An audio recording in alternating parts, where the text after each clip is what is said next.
네, 오늘 탕부 하나님 마지막 시간입니다. 드디어 책 한 권 끝냈습니다. 책은 굉장히 얇아요. 그런데 내용이 굉장히 심오하고 어떻게 보면 어려울 수도 있어서 듣기 어려울 수도 있었는데 잘 알아들으셨죠? 지금까지 세 분 알아들으셨습니다. 오늘 지금 다 받으셨죠? 강의안. 이거 보시면서 중간중간에 이제 메모해야 될 것들은 메모하시면 좋고요. 이렇게 나중에 어차피 또 나눔 시간이 있을 거니까 충분히 또 나눔하시고, 다 이 강의를 들으면서 다 이해할 수 없거든요. 제가 제일 많이 이해할 수 있지, 여러분들은 듣는 입장에서 100% 다 이해할 수 없습니다. 만약에 이해하시면 너무 다행인 거고 감사하고 은혜인 거죠. 근데 그 중에 이렇게 와닿는 것들이 있을 거예요. 와닿는 부분들을 하나씩 잡으셔서 기록하시고 이제 나중에 나눔 시간에 나누시면 좋을 것 같아요. 그렇게 하시면 좋을 것 같고, 한번 마지막 강의 탕부 하나님 마지막 7단락 구원에 대한 더 깊은 이해. 아버지 잔치는 이미 시작됐다. 들어가 누리라. 이 내용으로 시작하겠습니다. 첫 번째 이제 매일의 삶이 달라지다로 시작하는데, 이 주제로 시작하는데, 복음을 믿는 사람은 이 땅에서도 천국을 맛볼 수 있죠. 그렇죠? 이 땅에서도 우리는 복음을 믿고 나면은 천국을 맛볼 수 있습니다. 맛을 볼 수 있습니다. 천국에서 사는 것이 아니라 천국은 있죠. 그런데 이 땅에서 그 천국의 맛을 볼 수 있다는 겁니다. 그리고 이 하나님과의 관계 속에서 우리가 새로운 정체성을 받습니다. 우리가 죄인이었다가 무엇으로 부름받았죠? 의인으로 부름받았죠. 그렇게 하나님과의 관계가 회복되면서 새로운 정체성을 가지고 살아가는 겁니다. 그러면 여러분들, 그 다음은 뭘까요? 우리가 하나님과 관계가 회복되고 난 다음에, 그 다음에 이 땅에서 그 다음은 뭘까? 자, 담임 목사님께서 로마서 8장으로 개인 구원으로 끝내지 말고 로마서 11장 공동체로 나아가라고 말씀하셨죠. 우리가 하나님과의 관계가 회복되고 나서 개인 구원이 끝났습니다. 그 다음엔 어떻게 나아가야 되죠? 공동체로 나아가야 됩니다. 그 다음은 뭐냐면, 복음을 믿고 난 후에 예수님과 동행하면서 살아가면 우리의 삶이 어떻게 달라지는가, 이것에 대해서 오늘 한번 이야기해보고자 합니다. 오늘 묵상 말씀, 오늘 이사야 묵상했죠. 제가 오늘 설교했는데, 오늘 묵상 말씀에서도 이사야가 이 새 하늘과 새 땅을 예언하면서 하나님께 찬송하며 감사하며 선포했죠. 그리고 이제 오늘 25장 6절에서 9절까지의 내용도 이사야가 하나님이 준비하신 그 연회, 이 잔치를 찬양하는 내용이죠. 그래서 우리의 귀향길이, 이 귀향길의 종착점이 바로 잔치라는 겁니다. 연회라는 거죠.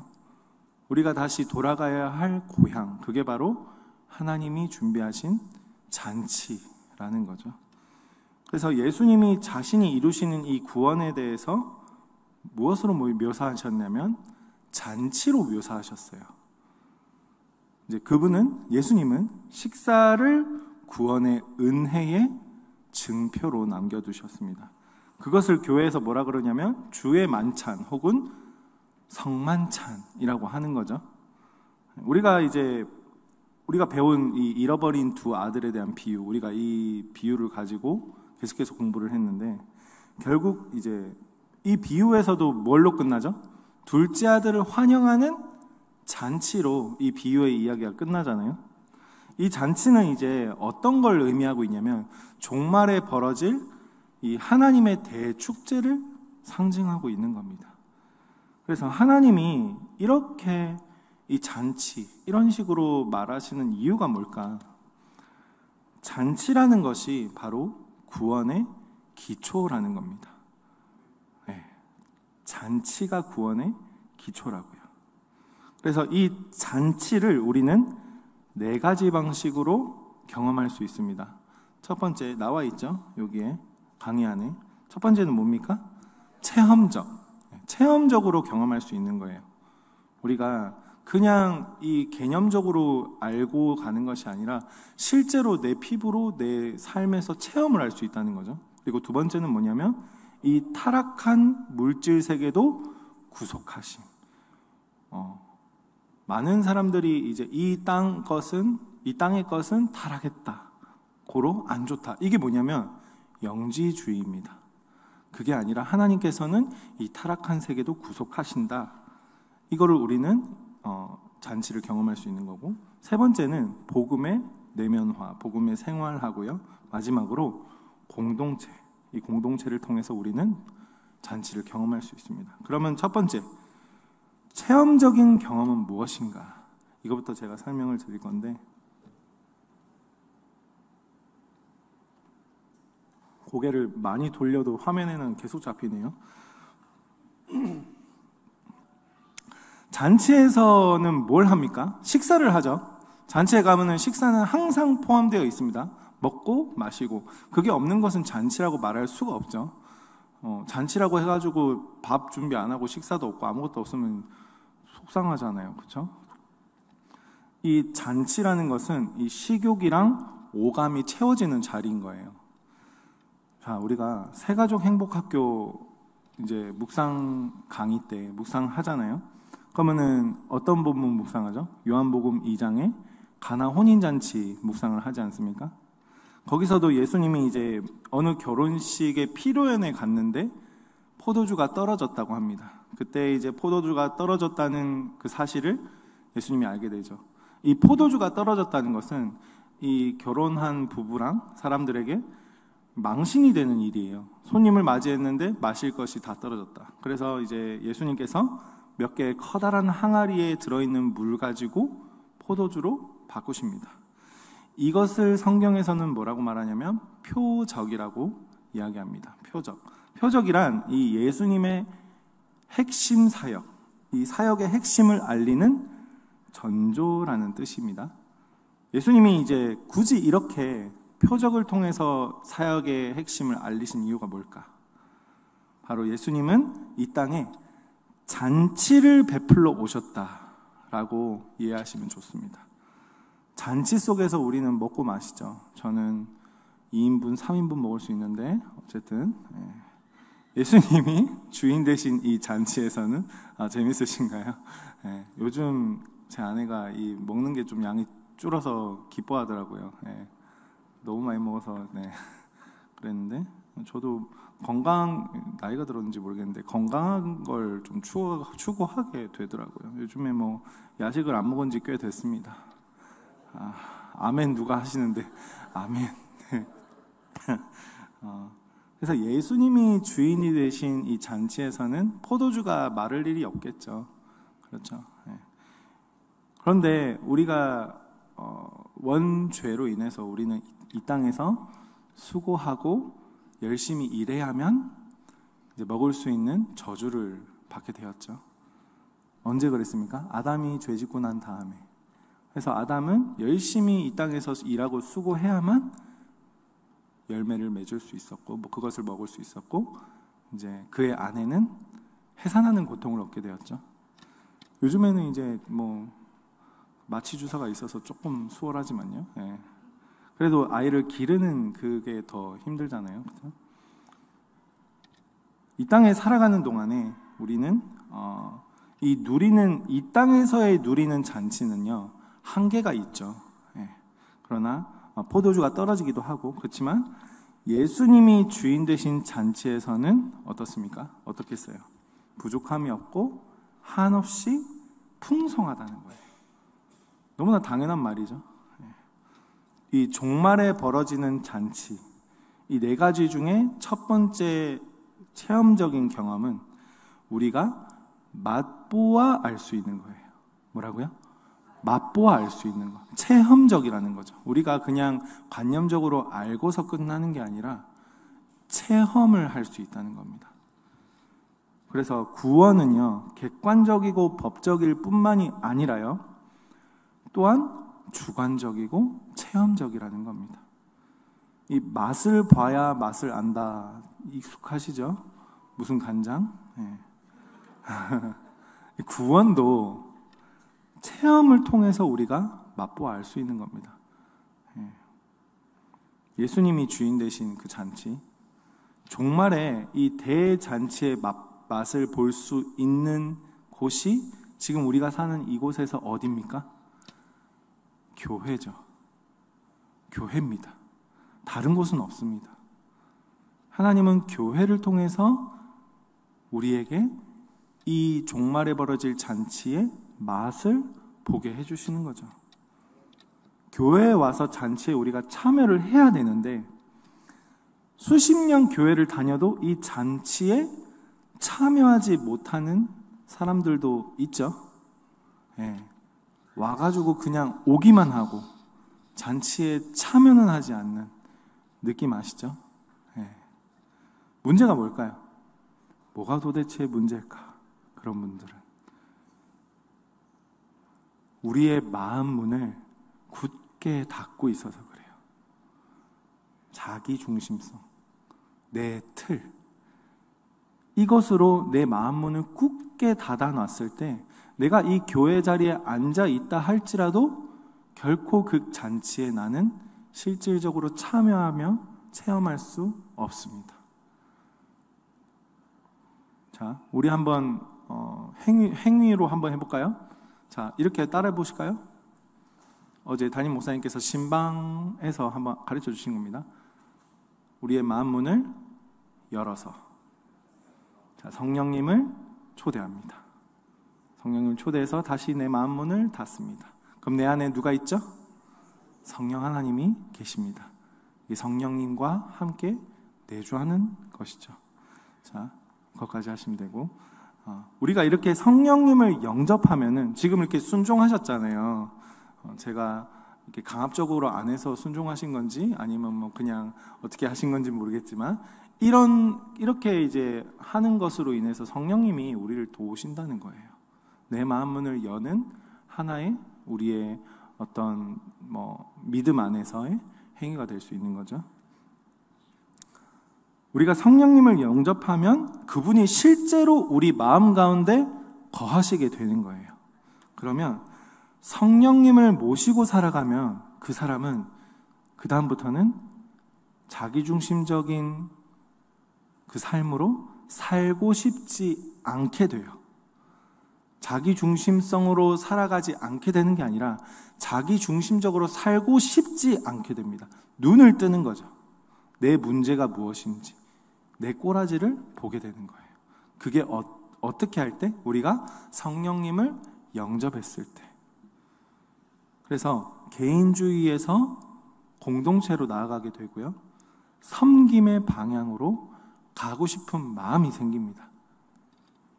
그래서 구원이라는 것은 먼저 개인에게 이루어지고요, 그 다음에 공동체로 나아간다는 것을 절대 잊어서는 안 됩니다. 그게 바로 로마서 8장과 11장에 넘어가는 거죠. 그래서 성령님을 만난 사람은요, 힘든 가운데에서도 우리가 희망을 느낄 수 있고요, 고통 가운데에서도 활력과 위로를 느낄 수가 있는 겁니다. 아멘이시죠? 다들 경험해 보신 분들이 앉아 있으시거든요, 지금 보니까. 네. 그래서 왜 그러냐면, 성령님은 우리가 고통 속에 있을 때에도 우리를 일으켜 주시는 그런 힘이 있으신 분이기 때문이에요. 아무리 힘들고 고통스럽다 할지라도 우리가 성령님과 함께 한다면은 성령님은 분명히 깨닫게 해주십니다. 그게 바로 어떤 의도인지, 내가 겪는 지금 이 상황, 내가 당하는 이 아픔, 고통이 왜 나에게 일어난 것인지 우리가 성령님과 동행할 때 알려주신다는 거예요. 그게 바로 성령의 조명이라는 거죠. 로마서 8장 26절에 이렇게 나와 있습니다. 이와 같이 성령도 우리의 연약함을 도우시나니, 한번 띄워주시겠어요? 로마서 8장 26절. 갑자기 부탁드려서 죄송합니다. 빠르네요. 같이 한번 읽어보겠습니다. 이와 같이 성령도 우리의 연약함을 도우시나니 우리는 마땅히 기도할 바를 알지 못하나 오직 성령이 말할 수 없는 탄식으로 우리를 위하여 친히 간구하시느니라. 아멘. 청년 다준 수료식 날 이 구절 26절부터 39절까지 이 자리에서 외우죠. 다 보신 적 있으시죠? 근데 보통 이제 한 사람이나 두 사람이 완벽하게 외워서 옆에서 이제 입만 뻥뻥 하면서 이제 이렇게 누군가 몇 명이 캐리를 해가지고 이제 끝내죠. 왜 이걸 외워서 외치게 할까? 그만큼 중요하기 때문이겠죠. 이 구절은 구원받은 자가 하는 기도와 성령님의 역할에 대한 내용이에요. 뭐라고요? 구원받은 자가 하는 기도, 그리고 성령님의 역할에 대한 내용인 거예요. 우리가 율법을 어기고요, 죄를 지었을 때 어떻게 반응이 나오냐면 눌린다라는 반응이 아시죠? 익숙하시죠? 눌린다. 많이 경험해 봤잖아요.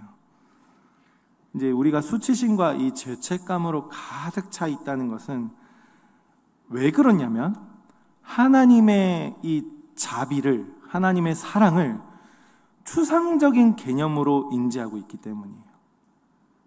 이해가 되십니까? 추상적으로 우리가 믿고 있기 때문이에요. 실질적이 아니라, 실제적이 아니라 관념적, 추상적으로 믿고 있기 때문이라는 거죠.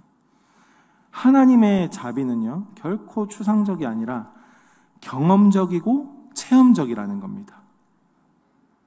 팀 켈러는 이에 대해서 이렇게 표현하고 있습니다.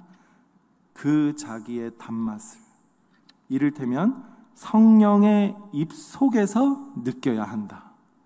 그러면 그분이 당신을 받아주셨음을 알게 된다. 기가 막히죠. 저만 그런가? 아무튼 그 히브리어 단어 중에 여러분들 익숙하실 거예요. 또 이것도 야다라는 단어 아시죠? 야다, 히브리어. 모르시는 분들은 제가 설명을 해드릴게요. 야다라는 단어는 알다, 이해하다, 그리고 성관계를 하다라는 의미인데, 하나님을 안다라고 할 때 이 안다라는 단어를 야다로 쓰고 있습니다. 이건 무슨 말이냐면 부부가 서로 부부 관계를 통해서 아는 그 깊이, 남이면 절대 알 수 없는 그 끈끈한 관계, 깊은 관계 있잖아요. 그만큼 깊이 안다라는 표현이거든요. 그래서 하나님을 안다라는 것이 바로 그 깊이라는 거죠. 따라서 성령님과 함께하는 것도 이만큼의 깊이만큼 서로 알고 지내는 것을 의미합니다. 아까 이렇게 여셨잖아요. 내 마음을 여신 거잖아요. 내 안에 계시는 거죠. 그렇죠? 그래서 성령님과 야다하는 거예요. 그 깊이는 절대로 추상적일 수 없고요, 깊은 체험과 깊은 교제가 있는 겁니다. 본인이 이제 지극히 이성적이고 계산적인 사람이 있잖아요. 나는 머리로 이해해야 된다. 특히 이제 머리가 좋은 분들, 이걸 지금 이 말을 받아들이기가 더 어려울 수 있어요. 내가 좀 머리가 좋다, 이게 더 받아들이기 어렵다니까요. 항상 이제 논리적으로 자신이 이해해야 되고, 내가 생각하고 상상할 수 있는 범주를 벗어나면은 받아들이기가 힘든 그런 분들이 계십니다. 이런 분들은 이제 기질적으로 이성이 자신을 통제하고 있기 때문에 받아들이기 어려울 수 있어요. 그런데 반대로 너무 지나치게 이 신비적인 체험에 의존하고 있는 분들이 있어요. 또 성령님 오시옵소서, 할렐루야 이러면서 모든 것을 이제 자기 직관과 자기 감정으로, 기도할 때도 주여 주여 주여 주여 주여 막 이러고 애써서 막 방언하려고 하고, 방언이 나쁜 게 아닙니다. 저도 방언합니다. 그렇게 되면은 이제 이 감정이나 직관으로 계속 받아들이려고 하면 본인이 생각하는 이 나의 생각들이 있잖아요, 하나님이 주신 생각이라고 착각할 수도 있게 되는 거예요. 굉장히 위험한 거거든요. 그렇게 되면은 이단에 빠지기 쉬워요. 많은 이 이단 창시자들이 자신의 욕망이 하나님이 주신 메시지라고 착각하면서 시작되었습니다. 느낌 아시죠? 네. 우리는 예수님이 우리에게 주시는 것을 받으려는 마음이 너무 약하거나 너무 강해요. 그런데 이 성령님께서는요, 어떤 과정을 통해서든지 우리의 마음 문을 여시고 우리 속에 거하시려고 우리보다 애쓰고 계십니다. 그래서 아까 우리가 외웠던 것처럼 우리의 연약함을 도우시나니, 성령님께서 우리의 연약함을 우리보다 열심이신 거예요. 그래서 우리가 해야 할 것은 지금 이 순간 아까 이렇게 하신 것처럼 내 마음을 성령님께 활짝 여는 그 마음을 가지기만 하면 성령님이 우리에게 체험시켜 주시고 경험시켜 주신다는 겁니다. 그렇게 영접하면은 이제 성령님이 내 안에 거하시잖아요. 거하시는데 거하신다고 해서 내가 매일 이제 성령님과 동행하고 매 순간마다 막 붕붕 떠다니는 것처럼 이제 내 안에 성령님이 살아계신다. 나는 이제 성령님을 타고 구름을 타고 이렇게 날아가야지. 이렇게 됩니까? 자꾸 헷갈리죠. 그러면 분명히 나는 열어가지고 성령님 받아 이 느낌 아는데, 이 맛을 봤는데, 이 예배당 탁 나가고 집에 가니까 갑자기 성령님이 어디 가셨지? 이런 경험 많이 하셨죠. 집에 딱 갔는데 갑자기 열받는 게 탁 생기네. 나 이렇게 분명히 이렇게 했는데, 찾아오셨는데, 나 분명히 경험했는데, 온데간데 없이 사라진 성령님. 근데 다시 교회에 와가지고 기도하고 금요예배 때 주여 칠창 하고 나니까 갑자기 다시 살아나셨어. 뭐지 이건? 갑자기 또 뭐지? 헷갈리네. 이런 경험들 많이 해오셨죠. 우리가 연약하고 부족하기 때문에 기복은 있을 수 있어요. 왔다 갔다 하거든요. 그런데 성령님을 모시고 나면 우리가 달라지는 건 뭐냐면 우리가 이제 삶에서 누리는 맛을 보게 된다는 거예요. 그리고 성령님은 우리의 생각을 하나하나 변화시킨다는 겁니다. 우리의 행동이 변하는 게 아니라요, 우리의 생각을, 왜곡되어 있는 생각들을요, 하나씩 변화시켜 주신다는 거예요. 우리가 알게 모르게. 자, 지금 한 10년 전을 되돌아보십시오. 어떻습니까? 지금과 그 10년 전에 내가 같은 가치관을 가지고 있습니까? 전혀 아니죠. 성령님이 살아계시기 때문이에요. 여러분들 마음 가운데 성령님이 거하고 계시고 있다는 증거예요. 그거를 믿으시는 게 성령님을 영접하는 거예요. 두 번째 잔치를 경험하는 방법을 제가 강의를 설명을 드릴 건데, 두 번째 잔치를 경험하는 방법은 예수님께서 이 타락한 세계도, 이 물질 세계도 구속하신다는 사실이에요. 타락한 물질 세계를 구속하신다는 이 사실을 이해하고 받아들이는 게 바로 두 번째 잔치를 경험하는 방법입니다. 이해가 되십니까? 식사라는 것은요, 매우 물리적인 경험이잖아요. 그렇죠? 먹고 실제로 내가 먹어야 될 거 아닙니까? 숟가락을 들고. 성경 역사의 최종 목표도 뭐였냐면 어린 양의 혼인 잔치입니다. 그렇죠? 부활하신 예수님도 제자들과 함께 뭘 하셨죠? 식사를 하셨어요. 이런 게 모두 이제 뭘 의미하는 걸까? 예수님께서는 우리가 살고 있는 이 물질 세계가 중요하다라는 것을 설명하고 있는 겁니다. 우리가 이제 천국을 소망하면서 살아가고 있잖아요. 그러면 자칫 잘못 생각해가지고 우리가 이 땅의 것은 타락했기 때문에 안 좋아, 악해, 이렇게 생각할 수 있거든요. 하나님은 절대 그러신 분이 아닙니다. 창세기에서도요, 하나님께서 이 세상을 창조하시고 뭐라고 말씀하셨습니까? 심히 좋다라고 표현하셨어요. 하나님은 물질 세계를 사랑하시고 이 물질 세계를 돌보시는 분이에요.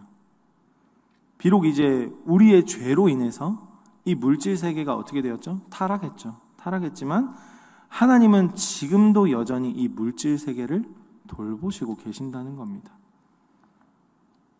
새하늘과 새 땅의 개념도 우리가 보통 생각하는 새하늘과 새 땅의 개념은 이 땅이 아니라 뭔가 고차원적인 새로운 공간이라고 인식하고 살잖아요. 지금까지도 그러셨던 분이 있을지 모르겠는데 이렇게 착각하기 쉬운데 플라톤이 뭐라고 했냐면 이 세계가 이상세계의 한시적인 복제품에 불과하다면 우리가 사는 이 세상에서 일어나는 많은 일들과 이 땅에서 벌어지는 일은 우리에게 전혀 중요하지 않게 된다. 좀 어렵죠? 그러니까 이 세상에 우리가 사는 세상이 이상세계, 저 너머의 이데아의 세계의 복제품에 불과하다면 우리가 사는 세상이 그러면 이 땅에서 우리가 복제품이기 때문에 이곳에서 벌어지는 일들이 아무것도 중요하지 않게 된다는 말이겠죠? 좀 이해가 되시죠? 이 플라톤의 말에 동의하게 된다면 우리의 삶이 어떻게 될까요? 결국 허무주의에 빠지게 돼요. 왜? 이 땅에서 일어나는 일들은 아무 의미가 없으니까. 결국 육체는 전혀 중요한 것이 아니게 되고 영이나 혼에 대한 것만 중요하게 여기게 되는 거죠. 그게 바로 영지주의라는 겁니다. 그러나 예수님은 그저 영으로 구원받으신 게 아니라 몸으로 부활하셨죠. 굉장히 중요한 부분입니다, 이게. 하나님은 몸과 영을 둘 다 지으셨어요. 몸과 영을 그리고 둘 다 구속하십니다. 이 예수님의 사역을 보면 물질 세계에 대한 중요성, 이게 이 물질 세계가 얼마나 중요한지 더 깊이 알 수 있는데 예수님은 어떻게 사역하셨습니까? 병든 자를 고치시고, 그렇죠? 오병이어와 같은 기적을 통해서 많은 이들을 먹이시고, 그 다음에 가난한 자들의 필요를 돌보셨죠. 굳이 왜 그렇게 하셨을까? 그만큼 물질 세계가 중요하다라는 거죠. 자, 우리가 영혼만 구원받는다 치면 굳이 이 땅에서 왜 예수님께서 그런 사역을 하셨겠습니까? 안 그렇습니까? 그냥 예수님 이럴 수 있겠죠. 육체가 중요하지 않으면 너희가 나를 믿어서 죽어서 천국에 갈 거다. 그렇게만 선포하시고 당시 강대하던 그 군대 다 물리쳐버리고 그들이 원하는 대로 그러고 이제 하늘 탁 올라가면 그들은 이제 우리가 죽어서는 저렇게 예수님처럼 하늘로 올라가겠구나. 그럼 이 땅의 것이 중요하지 않겠구나. 이렇게 생각하고 살았을 거 아닙니까? 그런데 예수님 그렇게 안 하셨잖아요. 예수님은 이 물질 세계 속에서 가장 연약한 모습으로 오셔서 가장 약한 사람들의 그 몸과 마음을 만져주셨다는 거예요. 하나님이 이 세상을 창조하실 때 있잖아요. 처음 창조하실 때는 가난과 기근, 시각장애인, 이런 안진뱅이, 장애인 이런 게 없었습니다. 존재하지 않았다는 거예요. 이 땅에 기근과 병이 생기게 된 원인이 뭡니까? 죄로 인함이에요. 이걸 우리가 알아야 돼요. 예수님이 이 땅에 오셔가지고 이 죄의 결과로 이루어진 가난과 아픔들을 치유하시는 것으로 예수님께서 이 땅의 모든 것을 회복하실 그 메시아다라는 것을 직접 사람들에게 눈으로 보여줬다는 거예요. 이 땅의 것을 회복하실 것이다. 이 땅의 것이 중요하다라는 거죠. 그것을 당대의 사람들에게 피부로 느끼게 해줬다는 거예요. 예수님은 물질 세계 속에서도 회복시키시는구나. 우리가 이 땅에서 살아가는 것이 그냥 허무한 인생이 아니구나. 이걸 깨닫게 해주시는 거죠. 그런데 독일의 이 공산주의 혁명가 칼 막스 아시죠? 칼 막스는 종교에 대해서 이렇게 말하고 있습니다. 인민의 아편이다. 인민은 사람을 뜻하고 아편은 마약을 뜻하죠. 종교가 이 사람들에게 마약과 같은 역할을 한다고 비꼬고 있는 거예요. 그 이유가 이제 사람들이 종교를 믿음으로 불의에 대해 수동적인 채 이제 사후의 천국만 바라본다. 이런 현상 때문에 칼 막스는 비꼬았던 거죠. 종교가 나쁘다. 다른 종교에서는 이 말이 해당될지 모릅니다. 그러나 기독교는 달라요. 기독교는 방향이 다릅니다. 하나님은 이 물질 세계의 고난과 압제를 미워하셔서 그 속에 들어가 싸우셨던 거예요. 누굴 보내셔서요? 예수님을 보내셔서. 우리가 기독교를 제대로 이해한 것이라면 기독교는요, 인민의 아편이 아니라 오히려 정신이 들게 하는 명약이라는 거죠. 동의하십니까? 이게 어려울 수 있습니다. 그런데 한 가지라도 붙잡으시고 나중에 나누시면은 그 나눔 속에서 풍성해질 거예요. 나눔의 중요성도 제가 좀 이따 설명해 드릴 건데, 잔치를 경험하는 이 세 번째 방법이 있습니다. 세 번째 방법은 우리가 복음을 내면화시키고 복음을 생활화시키는 거예요.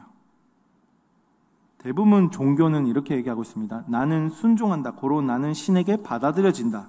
이게 대부분의 종교의 원리예요. 순서가요. 나는 순종함으로 신에게 받아들여진다. 우리가 기독교도 그런가요? 아니거든요. 이 기독교 이외의 어떤 종교에서든지 마찬가지로 인간의 노력이 중요시 여겨져요. 그 초점이 인간에게 있거든요. 인간은 이제 기도나 절, 그 물질을 드리는 이 절에서 공양하는 거 있잖아요. 그런 것과 같은 행위로 그들이 믿는 신을 감동시켜서 자신이 원하는 것을 얻으려고 뭘 합니까? 거래를 하는 거예요. 이 신과 거래하는 느낌이 들죠? 생각해보면. 그들은 그걸 인식하지 못해요. 말이 좋아서 신을 감동시키는 거지. 그렇지 않습니까? 결국에는 그 신 자체를 섬기는 게 아니라 신의 능력을 이용해서 내가 이 땅에서 원하는 것을 취하기 위해서 신을 이용하는 것과 다름없다는 거죠. 그게 이 기독교 이외의 모든 종교에서 이루어지는 행위들입니다. 그런데 복음의 원리는 다릅니다. 복음의 원리는 내가 순종해서 하나님이 날 받아주신 게 아니라는 거예요. 절대 아닙니다. 복음의 작동 원리는 뭐냐면 나는 예수 그리스도가 이루신 일로 말미암아 하나님께 받아들여졌다. 고로 나는 순종한다. 이겁니다. 이게 하나님과 연결되는 방법입니다. 그런데요, 이것으로 끝나는 것이 아니에요. 그리스도인으로서의 이 방금 고백은 그리스도인으로서의 시작입니다. 그래서 다른 종교에서 마지막 깨달음에 이르는 경지 있잖아요.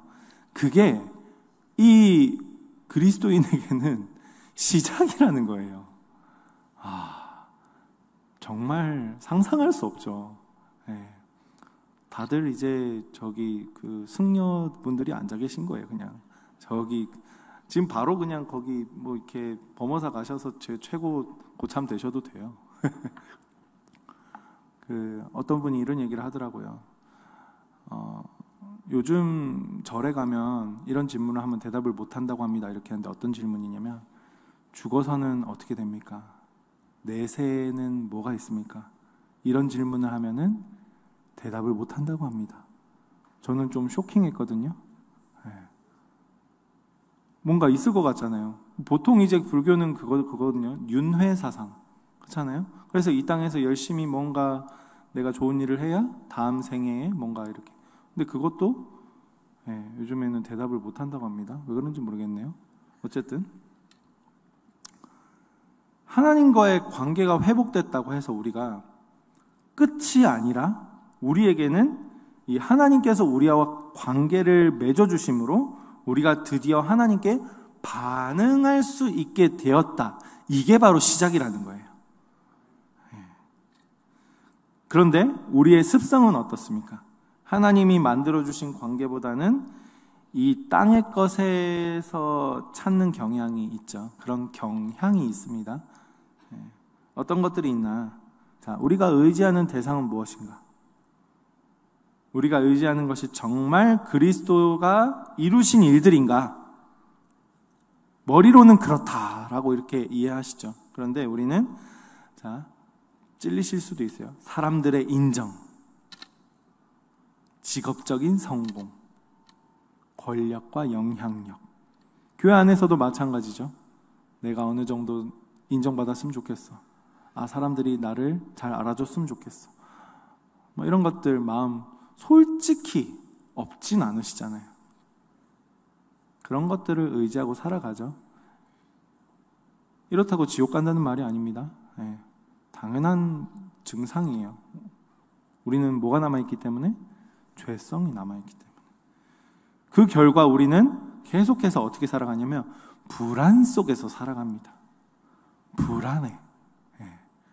하나님이 떠났기 때문에 이미 불안한데, 네. 또 이런 것들 때문에 인정받지 못하면 어떡하지? 불안해. 성공했는데 다시 실패하면 어떡하지? 불안해.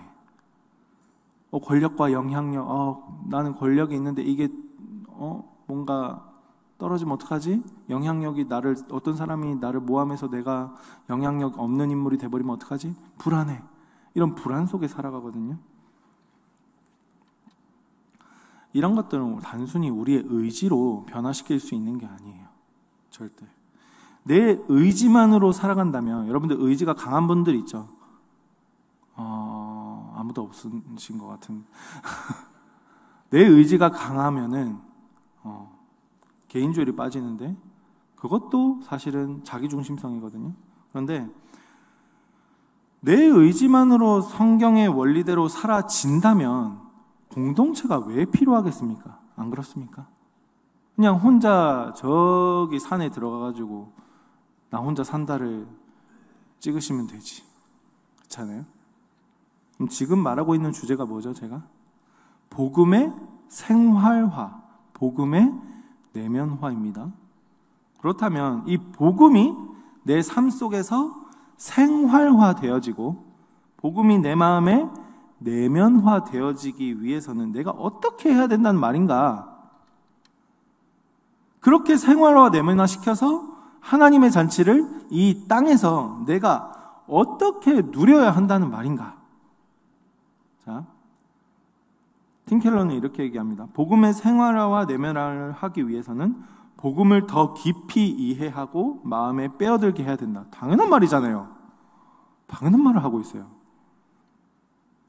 그래서 또 이렇게 설명합니다. 이번 장에서 말하는 방법론에 대해서 팀 켈러는 뭐라고 말했냐면, 예수님을 믿는다면서 그것이 우리의 생활 방식에 영향을 미치지 못한다면 행위에 초점을 맞추는 것이 아니라 처음부터 믿지 못했다는 데서 출발해야 한다라고 말하고 있습니다. 정리하자면 내 의지로는 복음의 생활화와 내면화를 결코 이룰 수 없고, 예수님을 믿는다면서 내 생활이 바뀌지 않았다는 것은 예수님을 믿지 않는다는 증거다라는 거죠. 팀 켈러의 말에 의하면 그렇습니다. 팀 켈러는 그런 사람에게 찌르는 게 아니라요, 지금 눌리라고 하는 말이 아니라 그런 사람에게 자신이 내가 예수님을 믿지 않는구나 라고 인정하라 라고 말하고 있어요. 수치심에 눌려서 찔려가지고 넘어지라는 말이 아니라 인정하라라는 거예요. 그게 바로 내가 죄인임을 인정하는 거예요. 그때 성령님이 찾아오세요. 간단하게 말해서 내 모습을 제대로 보라는 거예요. 그런데 내 모습을 제대로 보기 위해서는 실천을 해봐야겠죠. 그렇죠? 노력을 해봐야 돼요. 노력도 안 했는데 오호라 나는 공고한 자로다, 이 고백이 나오지 않습니다. 절대로 나올 수 없습니다. 노력을 해봐야 됩니다. 내가 아직 생각이 변하지도 않았는데 아직까지 세상의 가치관으로 살고 있으면서도 교회에 올 때마다 말씀이 말하는 게 맞으니까, 그게 도덕적이니까, 그게 하나님이 기뻐하는 일인 줄 머리로 아니까 그렇게 살아야 하는 게 맞다고 생각하고 있는 상태가 바로 생각이 바뀌지 않은 상태라는 거예요. 이해가 되시죠? 그렇다면 생각이 바뀌려면 우리가 어떻게 해야 될까? 여러분들 생각이 바뀌고 싶으십니까? 그게 바로 성령님이 내 안에 살아계시다는 증거예요. 아, 내가 바뀌고 싶다. 이게 바로 성령님이 나를 움직이고 계시다는 증거라는 거죠. 그렇다면 어떻게 해야 되나? 내 생각이 바뀌려면 지금처럼 여러분들 바뀌고 싶다라는 마음이 바로 성령님의 기름 부음이라는 거예요. 내 생각이 변하고 있는 조짐인 거예요. 이 성령의 기름 부음을 받아야 돼요. 성령님을 내 마음에 모셔야 된다는 거예요. 그래서 아까 했던 우리 행위 이거라도 해봐야 성령님이 내 마음을 움직이신다는 겁니다. 그래서 함께하는 교회에서는 이 성령님을 만날 수 있도록 많은 프로그램들을 열어두었죠. 그렇죠? 다 도와드리기 위해서요. 돈이 되는 게 하나도 없어요. 그렇잖아요. 돈이 나가요. 네. 근데 우리는 그것을 그냥 듣기만 하면 되잖아요. 그게 바로 누리는 거예요. 그게 바로 맛을 보는 거예요. 함께하는 교회에서 이미 준비해 두었죠. 그런데 이제 듣기 싫고 내 시간 허비하는 것 같고 셀장이 신청하라 해서 신청은 했는데 뭔가 가는 길이 발이 무겁고 그렇죠?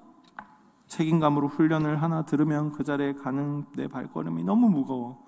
아, 뭔가 하필이면 왜 담임 목사님이 이번에 하지? 아, 그냥 저기 평신도가 하는 거 들으면 참 좋을 텐데, 편할 텐데 너무 부담스럽네? 그런 상태를 제가 봐도 아는데 하나님은 모르실까? 근데 그럼에도 왜 훈련받으라고 할까요? 왜 우리는 훈련받아야 될까요? 그런 나의 모습을 직면하고 아무리 노력해도 바뀌지 않는 나의 생각을 하나님께서는 내가 알 수 없는 순간에 알 수 없는 상황 속에서 변화시킨다는 거예요. 그 자리에 있기만 하면, 이 예배의 자리에 있기만 하면, 이 교회에서 그래서 버티시면 됩니다. 끝까지 버티세요. 이 함께하는 교회에 뼈를 묻으세요. 그러시면 됩니다. 절대로 도망가지 마시고요. 아무리 수치심을 느끼고 아무리 힘들고 어려워도 그냥 이 자리에 계세요. 그러면 성령님이 일하세요. 너무 쉽죠? 근데 제일 어렵죠? 네.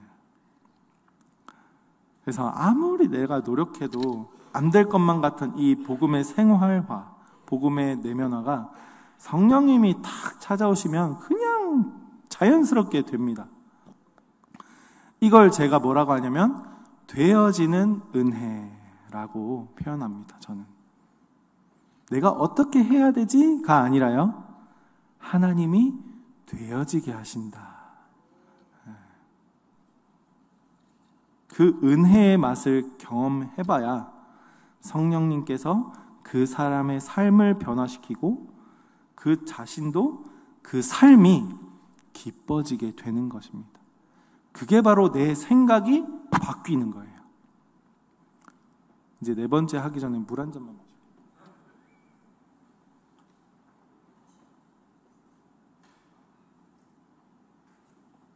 마실게요. 다행히 감기인데도 목소리가 나쁘진 않죠? 네, 감사합니다. 칭찬받기 좋아하는, 네. 네. 농담이에요. 네. 잔치를 경험하는 네 번째 방법, 바로 공동체입니다. 오늘 좀 이렇게 흐름이 잡히시나요? 네 번째입니다. 마지막이에요, 네 번째. 이 잔치라는 것은요, 본질적으로 공동체적인데, 어떤 잔치든 간에 식사가 없는 잔치는 없다고 제가 말씀드렸죠. 누군가를 초대해서 같이 식사를 한다는 것은 서로 간에 이제 긴장을 풀고, 서로 벽을 쌓아뒀던 것을 좀 허물고, 서로 알아가자라는 의도가 담겨 있죠. 식사하는 그 교제 속에서. 그렇죠? 뭐 식사를 하려고 하는데 아직까지 벽을 치고 넌 누구지? 이러고 있는 사람 없잖아요. 조금 마음의 문을, 벽을 허물고 만나는 거잖아요. 그럼 의도가 담겨 있는 건데, 많은 문화에서도 이 식사라는 것은 서로가 관계하고 우정을 맺자는 의미이기도 합니다. 그런데 요즘 시대 어떻습니까? 요즘 포스트 모더니즘 문화 속에 혼밥, 저도 혼밥 사실 좀 좋아하는데 저는 혼자서 10년을 살았기 때문에 혼밥 프로 혼밥랍니다. 요즘 이제 결혼하고 나서는 요리를 어떻게 하는지 까먹어버렸어요. 설거지는 잘하고 청소는 잘하는데 너무 감사한 일이죠. 왜 이런 얘기를 하고 있죠? 부끄럽네요. 이 포스트 모더니즘 속에 개인의 인권과 개인의 생각이 너무 중요시 여기게 되어버렸잖아요. 그렇죠? 물론 인권은 존중받아야 마땅한데 이 개인주의 시대에 기독교는 계속 뭘 외치고 있죠? 공동체를 외치고 있어요. 그러니 이 문화 속에서 우리가 살아남을 수 있겠습니까? 욕먹는 게 당연하죠. 그렇지 않습니까? 근데 기독교 안에서도요, 여러분들, 이상한 현상이 나타났어요. 일명 가나안 성도, 아십니까? 가나안 성도. 가나안 성도라는 것은 교회에 나가지는 않지만 자신이 크리스천이라고 하는 사람들이에요. 이게 바로 가나안 성도인데, 그들이 교회에 나가지 않는 이유가 굉장히 많아요. 제가 하나씩 다 읽어드릴게요. 교회의 이중적인 모습의 실망, 무조건적으로 믿음을 강조하는 것의 거부, 기존교회에 대한 의심과 불신, 성도들 간의 분열, 극우 정치화, 지도자들에 대한 실망, 개인의 삶을 간섭, 굉장히 개인주의적이죠. 구원의 확신 강요, 제가 강요한 적이 있습니까? 지나친 봉사와 훈련 강도, 좀 찔리나?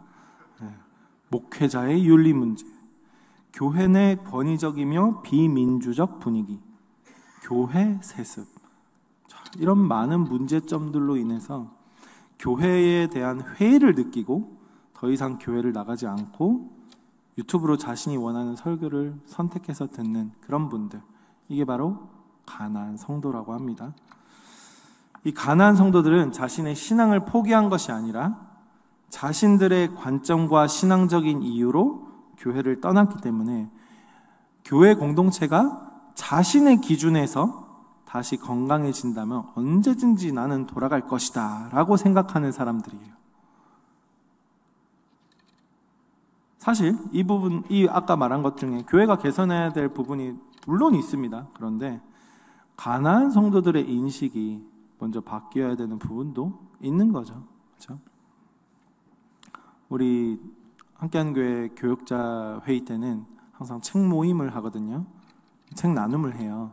읽고 그 중에 이제 한국교회 트렌드 2024라는 책을 통해서 이 부분에 대해서, 이 가나안 성도에 대해서 다룬 적이 있거든요. 책 모임을 통해서 현재 사회 문화가 어떻게 돌아가고 있는지 파악하고 토론하는 시간을 가집니다. 그렇게 이제 함께하는 교회는 계속해서 이 현 시대의 교회의 대안이 되는 그런 교회가 되고자 부단히 애를 쓰고 있으니 안심하시길 바랍니다. 안심하시라고 설명드리는 거예요.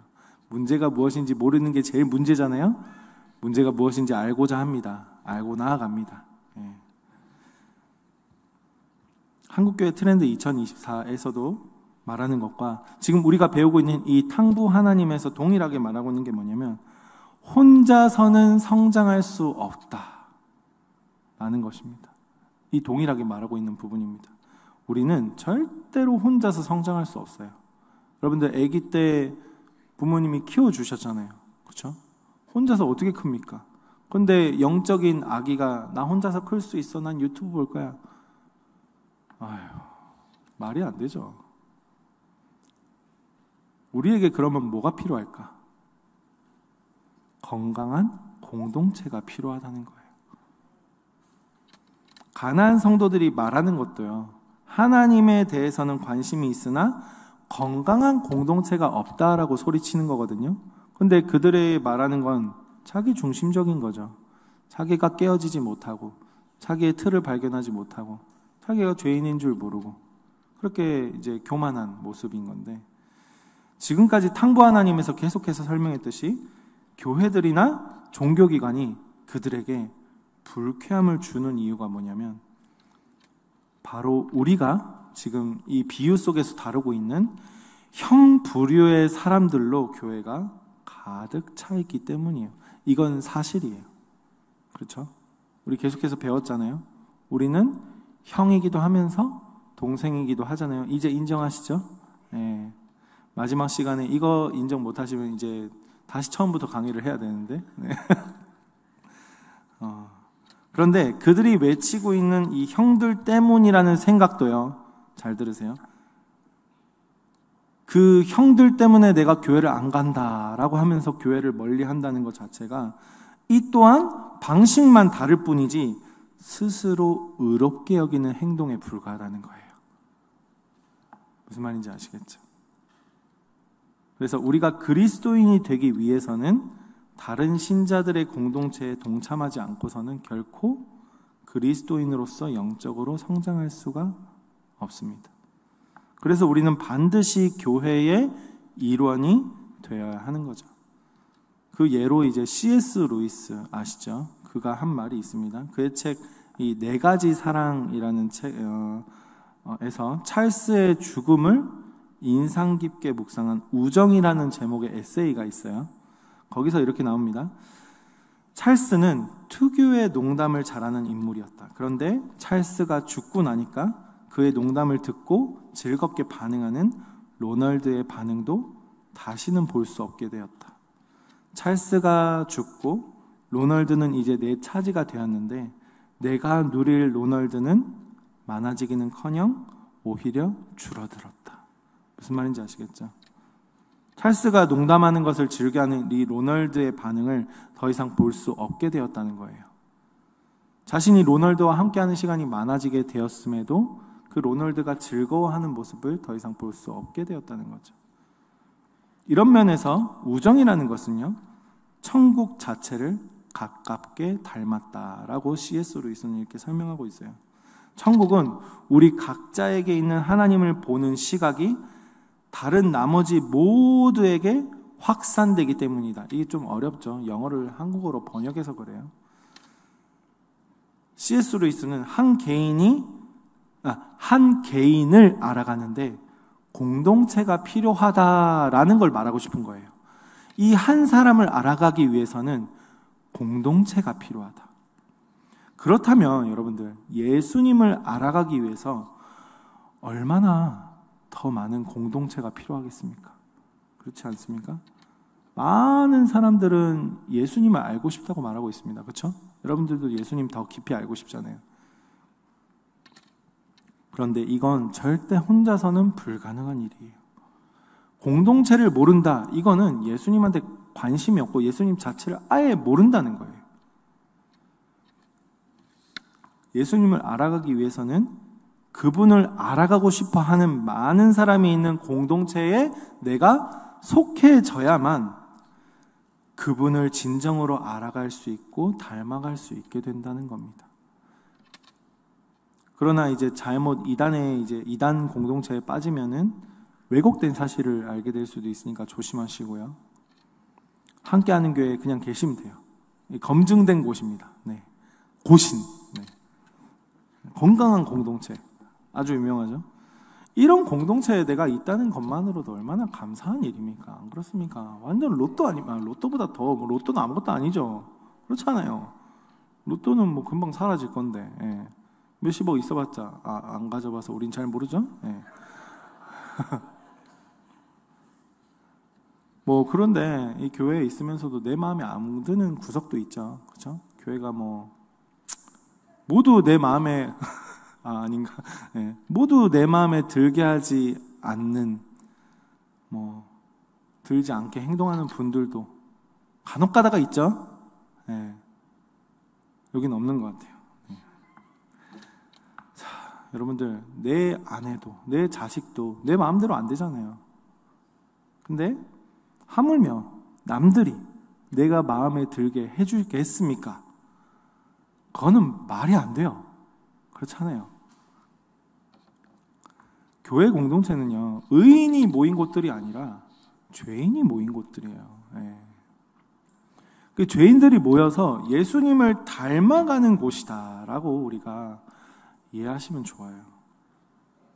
그래서 예수님을 닮아가면서 서로 이해하고 서로 배려하고 서로 섬기고 나누는 곳이 바로 함께하는 교회 공동체라는 것과 복음의 생활화, 복음의 내면화를 즉 잔치를 경험하는 곳임을 우리가 잊지 않으셨으면 좋겠어요. 이 네 가지가 끝났고 마지막 우리의 생명길이 되어주신 예수님입니다. 예수님은 성경 전체의 이야기와 인류의 이야기를 이 잃어버린 두 아들의 비유에 멋지게 압축해 놓으셨던 거예요. 이 비유에서 예수님이 가르친 두 가지 삶의 흔한 방식이 뭐였죠? 형의 삶의 방식과 동생의 삶의 방식. 둘 다 틀렸다라고 이야기했잖아요. 그렇죠? 마지막으로 팀 켈러는 이 이자크 디네센의 바베트의 만찬이라는 소설을 소개하거든요. 이 이야기 역시 두 가지 흔한 삶의 방식으로는 부족하고 또 다른 길이 존재함을 알려주는 내용인데 제가 설명하는 것보다 여러분들 아주 요약 정리 잘 된 유튜브에 요약이 되어 있어요. 이 소설을 영화로 만들었고 그 영화를 13분 요약으로 만들어 놨어요. 보실까요? Kom dog indenfor.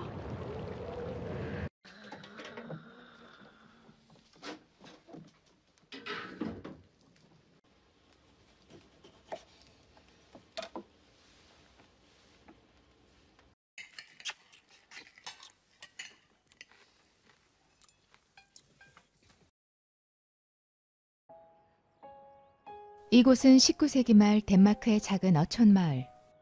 검소와 금면을 생활신조로 삼는 청교도인들이 모여 사는 이곳엔 목사인 아버지와 함께 신앙심이 두터운 두 자매가 있었죠.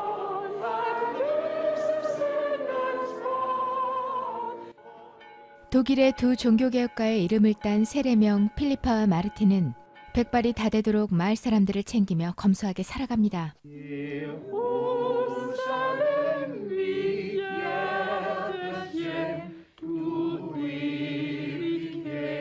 De to søstre havde en fransk tjenestepige.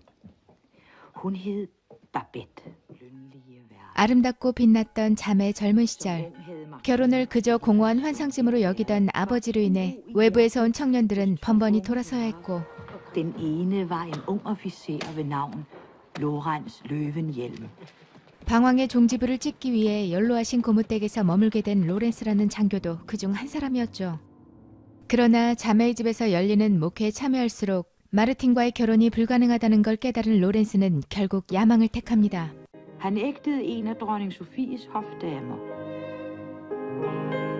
그렇게 한 해가 지나고 이번엔 필리파에게 반한 파리의 오페라 가수 파팽의 사랑이 시작되죠. 고요한 휴식을 위해 찾은 이곳에서 필리파의 아름다운 목소리를 듣게 된 파팽.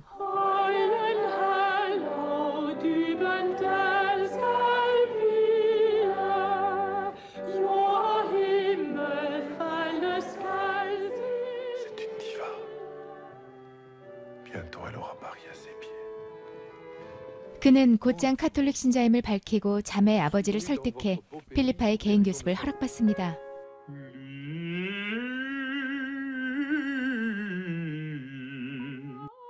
하지만 금욕적인 삶을 살아가던 필리파에게 파팽의 지나친 관심은 독이 되고 L'amour nous unira.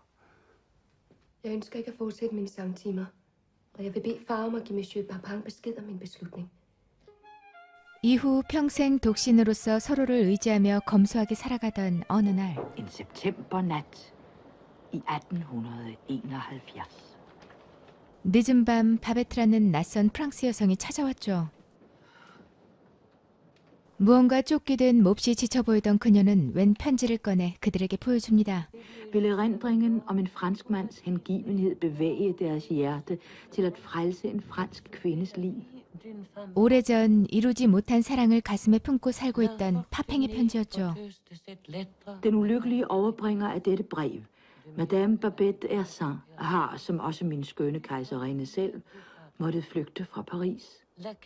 파리에서 벌어진 피바람의 폭풍을 피해 어딘가로 도피해야 했던 파베트. 그녀에게 자매가 있는 곳을 소개한 파팽은 이들에게 전후 사정을 전하고 Rester avec nous. Rester avec nous. 가족을 잃고 오갈 곳이 없던 바베트의 사정이 안쓰러웠던 자매는 그녀를 받아들입니다. 그렇게 자매들에게 간소한 음식을 배우고 덴마크어도 배워가던 바베트. Brød. Vous coupez. 또 부지런한 그녀로 인해 자매의 형편도 조금씩 나아지죠. Babette havde nu været i huset hos præstedøtrene i 14 år. Kom med din ko, så må du få dem. Tusind tak. 어느덧 살림은 물론이고 흥정이면 흥정, 마을 사람들의 마음까지 사로잡습니다. Også tak, herre, fordi du sendte os Babette. Savner de slet ikke Frankrig? Min eneste forbindelse med Frankrike er en lotteriseddel. 한편 목사인 아버지가 살아계셨을 때처럼 자매의 집에선 여전히 목회가 열리고 Du ville jo gerne selv. Du fristede mig. Tror du Gud vil tilgive mig? Men jeg husker, hvor jaloux du var. Du var sandelig ikke flink. 하지만 서로를 비난하며 헐뜯기 바빴던 마을 사람들의 모습에 필리파와 마르틴의 한숨은 깊어지죠. Så. Kan vi få ro? 그러던 어느 날 Det er til Madame Babette har sendt. Tak. Det er fra Frankrig. 파리에서 온 바베트의 편지에 자매는 불안해집니다. 그런데 Jeg har vundet i lotteriet. 혹시라도 그들의 곁을 떠날까 엄청난 경사에 마냥 기뻐할 수 없던 두 사람. Det måtte jo ske. Herren gav, og herren tog. 바베트 또한 자매들처럼 마음이 복잡해지죠. 10,000프랑이나 되는 거금을 갖게 된 그녀는 얼마간의 고민 끝에 자매에게 이런 말을 합니다. Jeg vil lave en fransk middag. En fransk middag. 자신의 돈으로 프랑스 음식을 대접하겠다는 말에 자매는 어리둥절해하죠. 게다가 검소한 그녀들로선 바베트의 제안이 부담스럽기만 합니다. Jeg har aldrig bedt dem om nugget. 결국 필리파와 마르틴은 이를 수락하고 Der er hun her jo igen. Jo, men for hvor længe? 만찬에 필요한 재료를 구하기 위해 바베트가 프랑스로 떠난 사이 마을 사람들은 그녀의 부재를 허전해하죠. 그리고 마침내 약속을 지키기 위해 돌아온 바베트. Martine, jeg er ikke rolig ved alt dette. Nej, jeg er heller ikke tryg ved den franske middag. 하지만 살아있는 거북이와 메추리, 와인 등 상상치도 못한 음식 재료에 두 사람은 걱정만 쌓여갑니다.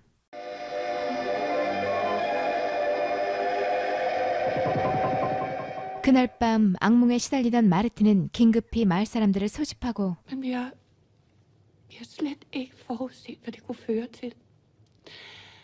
Og nu har vi indladt os med farlige kræfter, der måske bringer ulykke. 난생 처음으로 먹게 될 프랑스식 만찬을 두고 두려워하던 마을 사람들은 결국 Vi skal forholde os tavse over for alt, hvad der hedder mad og drik. Halleluja. 이렇게 다짐하곤 맹세 노래를 부르죠.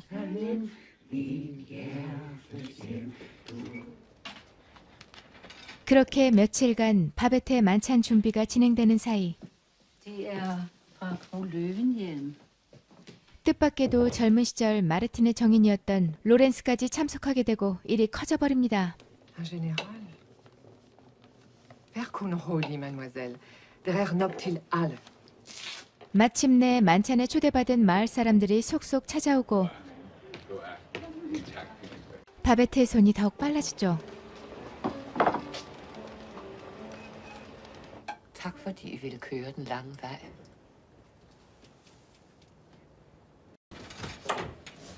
Babette siger, vi er klar. Jamen så, lad os da gå til brug.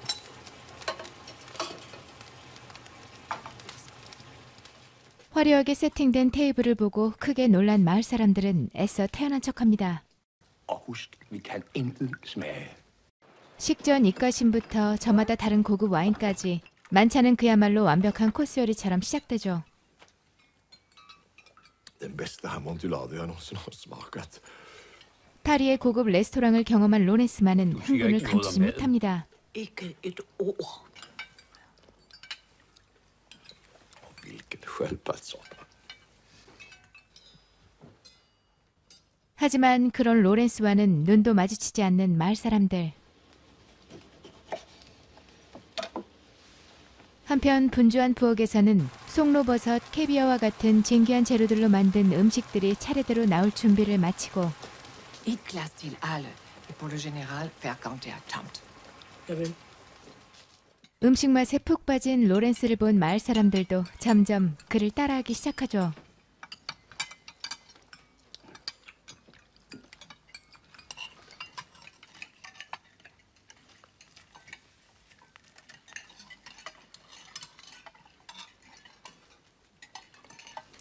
Och blev därefter firad av de franska kavalleriofficerarna med en middag på en av stans modernaste restauranger, Café Anglais, där kökschefen förbluffande nog var en kvinna. 또 파리의 고급 레스토랑에서 맛본 음식을 회상하는 로렌스 덕에 고요했던 만찬의 분위기도 사뭇 달라집니다. Smakar det tant? 그렇게 화려한 식사가 서서히 끝나갈 즈음 Men ved du hvad? Jeg lavede et nummer med dig, som du aldrig har opdaget. 맛있는 음식에 취한 마을 사람들의 다짐은 온데간데 없이 사라졌죠.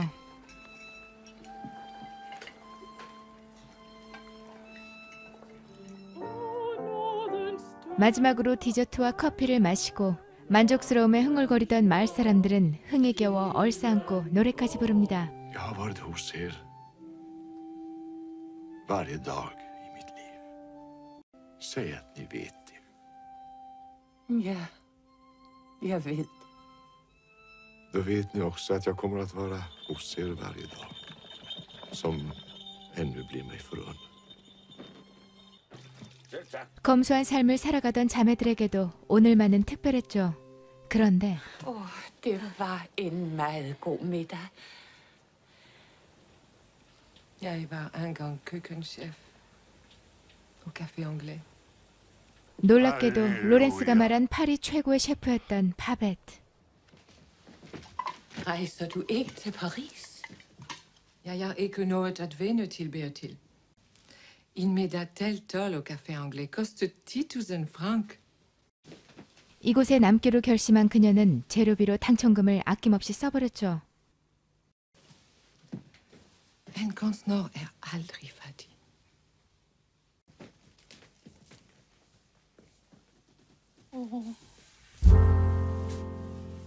와닿는 게 좀 있으시죠?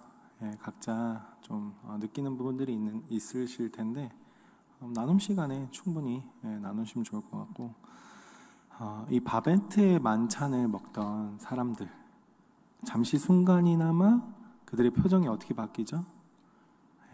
행복한 표정으로 진짜 만찬을 즐기는 표정으로 바뀌죠. 이 천국의 기쁨, 이 맛을 봤을 때 그 신비로운 그 체험. 이 소설의 저자 디네세는 이 소설을 통해서 뭘 얘기하고 있냐면 탐미적인 그 이기심도 아니고 윤리적인 엄격성도 아닌 다른 무엇이 존재한다라는 그 자신의 믿음을 이 소설을 통해서 소개한 거예요. 그리고 그것을 표현하는 방법으로 아주 훌륭한 식사, 푸짐한 잔치를 선택했던 거죠. 예수님은 우리가 계속해서 다루던 이 잃어버린 두 아들의 비유에 대한 해답을 제시하십니다. 이제 해답입니다. 나는 생명의 떡이니 내게 오는 자는 결코 줄이지 아니할 것이요 나를 믿는 자는 영원히 목마르지 아니하리라. 요한복음 6장 35절입니다. 예수님은요, 동생이 선택한 그 자기주도적 감각의 길도 아니고 형이 선택한 이 윤리의 길도 영적으로 막다른 골목임을 알려주고 있는 거예요.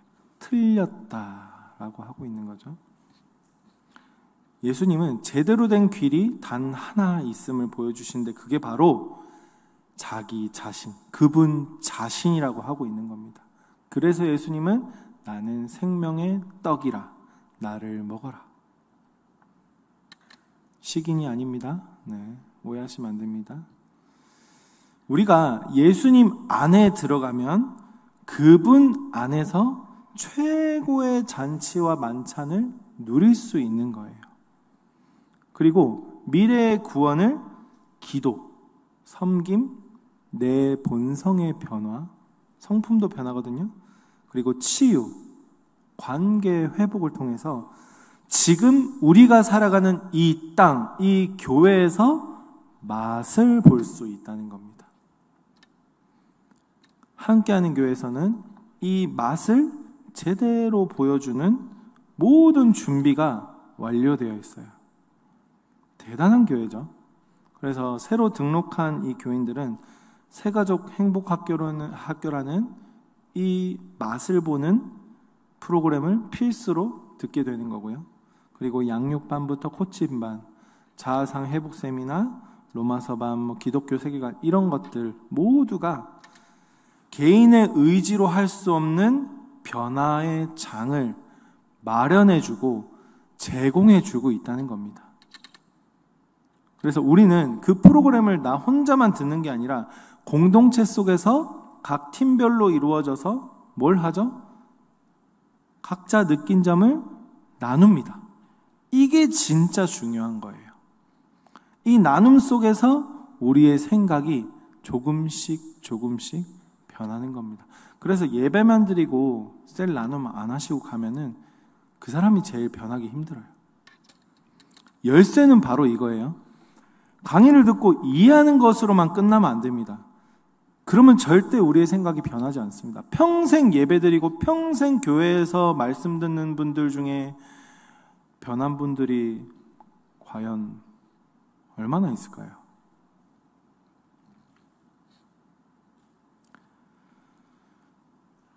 내 생각을 나누고 서로의 생각을 듣고 그리고 자신의 생각을 토대로 이 속으로 안에서 적용하면서 삶에서 실천해 볼 때 한 걸음 한 걸음씩 예수님을 그리고 예수 그리스도를 닮아가는 내가 되어간다는 겁니다. 그리고 어느 순간 우리가 알지 못하는 순간에 성령님이 내 안에 탁 거하실 때 내가 성령님을 영접했을 때 내가 지금까지 살아왔던 삶이 재해석이 됩니다. 여기 경험하신 분들이 거의 다 앉아 계시는데 동의하시죠? 느낌 아니까. 그럼 지금까지 어떻게 됩니까? 지금까지 내가 세상을 바라보던 그 시각이 어떻게 됩니까? 180도 변합니다. 다르게 보여지게 되는 거죠. 그렇죠?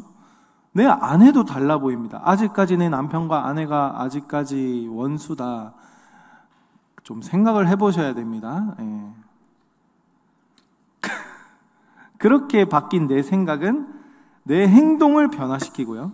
내 행동이 변해서 내 생각이 바뀌는 게 아니라 내 생각이 바뀌어야 내 행동이 변하는 거고 섬김으로 공동체로 나아가게 되는 거예요. 오늘 새벽기도 설교 본문에서 하나님께서 이사야를 통해 이렇게 말씀하셨죠. 이사야 25장 6절에서 8절. 이 신기하게도 탕부 하나님 마지막 성경 본문이 오늘 본문이더라고요. 6절부터 8절. 이사야 25장 6절부터 8절. 감사합니다. 같이 한번 읽어보겠습니다.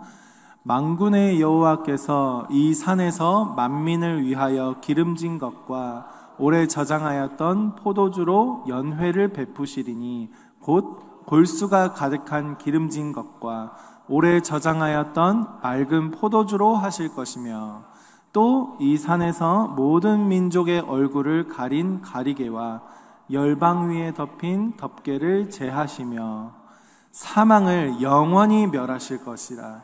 주 여호와께서 모든 얼굴에서 눈물을 씻기시며 자기 백성의 수치를 온 천하에서 제하시리라. 여호와께서 이와 같이 말씀하셨느니라. 아멘. 이사야 선지자는 장차 오실 예수님, 회복될 것을 믿고 감사하고 있는 겁니다.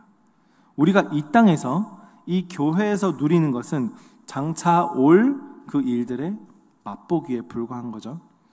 그럼에도 우리가 이 예배를 통해서 누리는 행복이 얼마나 크고 감격스럽습니까? 그렇지 않습니까?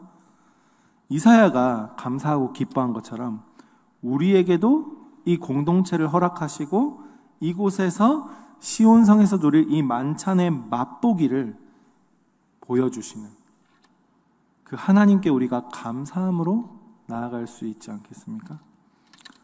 바베트의 만찬에서도 이 만찬을 먹으면서 그 맛을 표현하지 않으려고 애썼던 사람들이 결국 그 맛을 보고 표현이 될 수밖에 없었던 것처럼 우리가 이 예배의 진정한 맛을 보면요, 우리도 결국 그 기쁨과 감격을 표현할 수밖에 없게 되는 거예요.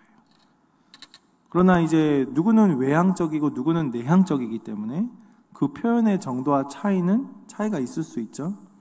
헷갈리시면 안 되는 게, 나도 분명히 감격이 있는데 왜 저 사람은 일어서서 손뼉 치는데 왜 나는 저렇게 안 되지? 이렇게 생각하시는 분들이 있죠. 내 마음엔 분명히 감격과 기쁨이 있는데 왜 나는 저렇게 안 되는 거지? 그거는 뭐냐면 성향의 차이인 거예요. 사람마다 다른 거예요. 내 안에 진정한 감격과 기쁨이 찾아온다면 그 표현은 사람마다 그 표현의 크기의 차이가 있기 때문에 뛰는 게 크면 은혜를 많이 받은 거고 뛰는 게 좀 작으면 은혜를 적게, 그런 차이가 있는 게 아닙니다. 중요한 것은요, 내 마음에 얼마나 자유함이 있는가, 이겁니다. 이건 어제 담임 목사님께서도 말씀하셨던 거예요. 신방 속에서. 이게 진짜 중요한 거예요. 뭐라고요? 내 마음에 얼마나 자유함이 있는가, 이겁니다. 누군가와 비교하는 게 아니라요, 내가 예수 안에서 얼마나 자유로운가. 예수님의 잔치는요, 이미 시작되었습니다. 우리는 이 잔치 속에 들어가서 누리기만 하면 돼요. 어디서? 지금 이 순간. 그래서 복음은 지금 여기서의 삶부터 바꾸는 겁니다. 지금까지 우리가 탕부 하나님을 5주간 배웠죠. 어려울 수도 있고 이해하기 힘들 수도 있는 내용이었는데 강의 내용을 기억하는 것보다 중요한 건 뭐냐면요, 소그룹에서 내가 느꼈던 거를 나누는 거예요. 그래야 남습니다. 이 나눔 속에서 성령님이 분명히 일하실 거고요, 나눔을 하면서 적용하시고 한 주 동안 적용하시면서 내 생각이 한 가지 뭐가 바뀌었나, 그런 것들을 한번 체크해 보시면 좋아요. 탕부 하나님, 이것으로 마무리하도록 하겠습니다. 기도하겠습니다. 하나님, 탕부 하나님을 통해 정말 하나님께서 우리에게 하시고자 하는 말씀이 무엇인지 하나씩 들었습니다. 우리가 모든 것을 이해할 수 없지만 하나님께서 허락하시는 한도 내에서 우리에게 적용할 수 있는 부분을 적용하며 이 소그룹 안에서 나눔 속에서 풍성한 나눔이 있게 하시고 우리를 변화시켜서 하나님이 기뻐하시는 그런 그리스도인으로 삼아 성령님과 동행하는 우리가 될 수 있도록 주님 일하여 주시옵소서. 있을 나눔 시간 속에 풍성한 나눔이 있게 하여 주시옵고 감사하며 예수님의 이름으로 기도드립니다. 아멘.